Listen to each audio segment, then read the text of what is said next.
Be calm, be chill, be chill, be chill. I didn't know you. Taylor Swift is the queen of Easter eggs, and her fans are always on high alert for hidden messages in her lyrics. With her romance with Chief star Travis Kelce still going strong, speculation is heating up. Will he be the next big name drop in one of her songs? Swift has done it before, and according to insiders, it's only a matter of time before Kelce is immortalized in her music.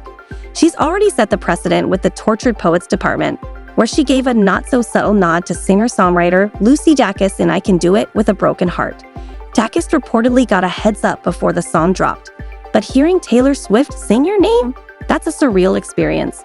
Now, all eyes are on Kelce, who might already be the muse behind a couple of tracks on Tortured Poets.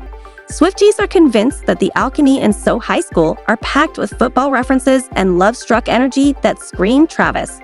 If that's the case, she's already laying the groundwork for his official lyrical debut. So will Swift go all in and slip Kelce's name into her next album? The odds seem pretty high.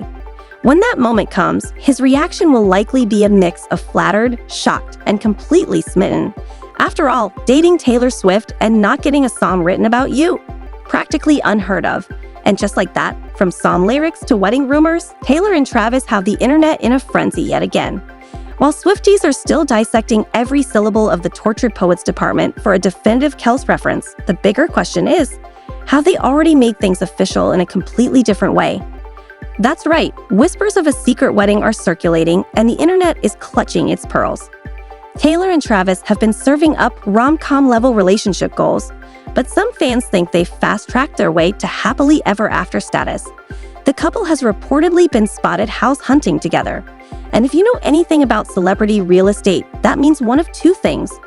They're either moving in together, or they're planning to disappear into a secluded love nest away from prying eyes. But before you start ordering Mrs. Kelce merch, insiders say there's no wedding certificate in sight. Sure, Swift was seen with a mysteriously covered ring finger during her 35th birthday bash, but that could mean anything. Maybe she was hiding a diamond the size of a football, or maybe she just had a bad manicure day. Either way, fans aren't convinced, and neither are the sources who insist the couple is still enjoying their pre-wedded bliss, at least for now. One of the most eyebrow-raising clues, their supposed love affair with Montana. That's right, forget Paris or the Amalfi Coast. For Taylor and Travis, the dream destination is a state best known for cowboys, mountains, and exactly zero paparazzi.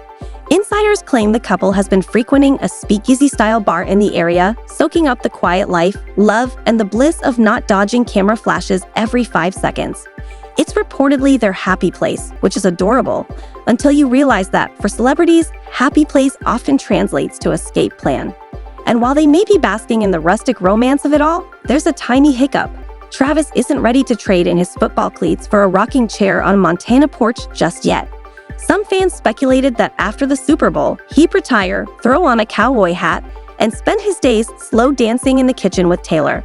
Instead, Kelce has made it crystal clear that he's coming back for another season, training harder than ever, and chasing another championship. From wedding whispers to podcast conspiracies, Taylor and Travis have once again set the internet ablaze with speculation.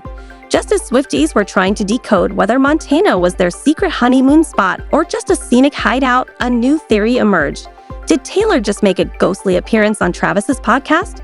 Buckle up, because the internet is spiraling faster than Kelce, dodging a defensive tackle.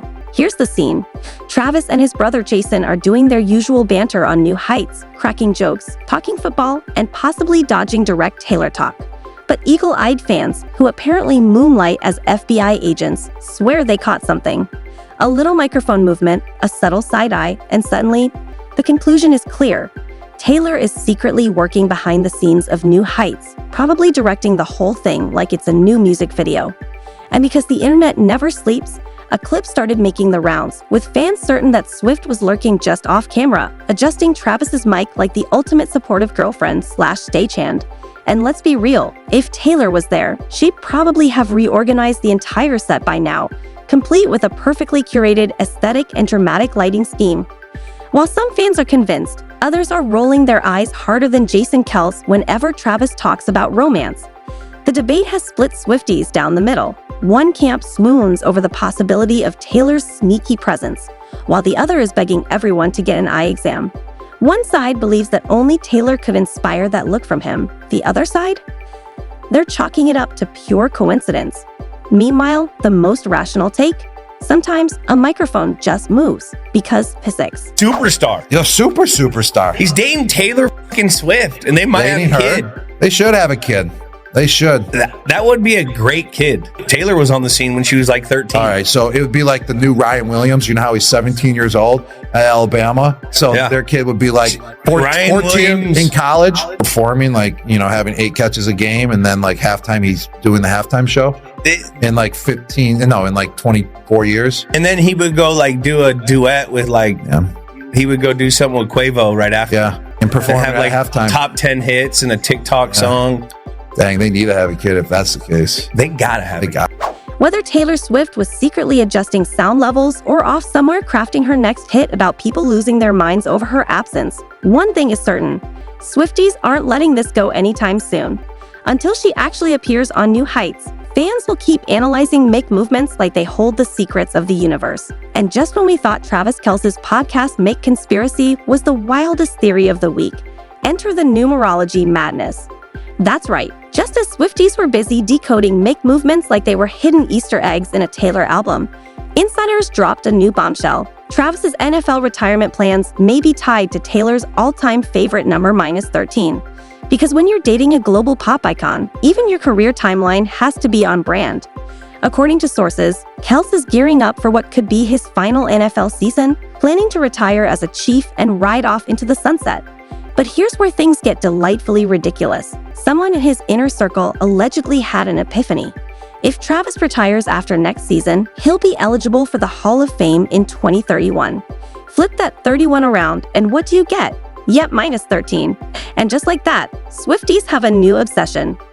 Now, we're not saying Travis is making life decisions based on lucky numbers, but if this theory holds, we might as well start taking bets on him scheduling his retirement press conference at exactly 1 p.m. while wearing a sequin jersey. Some fans see it as a fun coincidence, while others are convinced it's fate. Because obviously, when you're dating Taylor, even math bends to your love story. Meanwhile, Jason Kelce is probably somewhere rolling his eyes into another dimension as insiders speculate about how Travis's next career move will align with Taylor's next album re-release. But if you thought Travis's retirement timeline linking up with Taylor's favorite number was peak Swiftie sleuthing, the universe just said, "Hold my lavender haze." While Travis is allegedly planning his NFL exit like it's a perfectly orchestrated album rollout, Taylor is out here rewriting history again, this time not with numerology, secret hideouts, or rogue microphone movements, but with Spotify. And the numbers speak for themselves. After months of belting out heartbreak anthems and love songs on tour, Taylor is finally taking a well-earned break. And by break, we mean she's still outpacing the entire music industry without lifting a finger. Despite staying out of the spotlight since the Super Bowl, she continues breaking records like it's her full-time job. Because, let's be real, it kind of is. While fans hoped for a grand red carpet debut with Travis at the iHeartRadio Music Awards, Taylor opted for a video acceptance speech instead. Probably for the best. Imagine the internet imploding if she had shown up in a custom Chiefs-colored gown with Travis by her side in a velvet suit. But even without a headline-making entrance, Swift stole the spotlight in the only way she knows how, by smashing streaming records. Her heartbreak anthem, All Too Well, has officially hit 1 billion streams on Spotify. That's right. A song half the length of a sitcom episode is now the longest, most streamed song in Spotify history.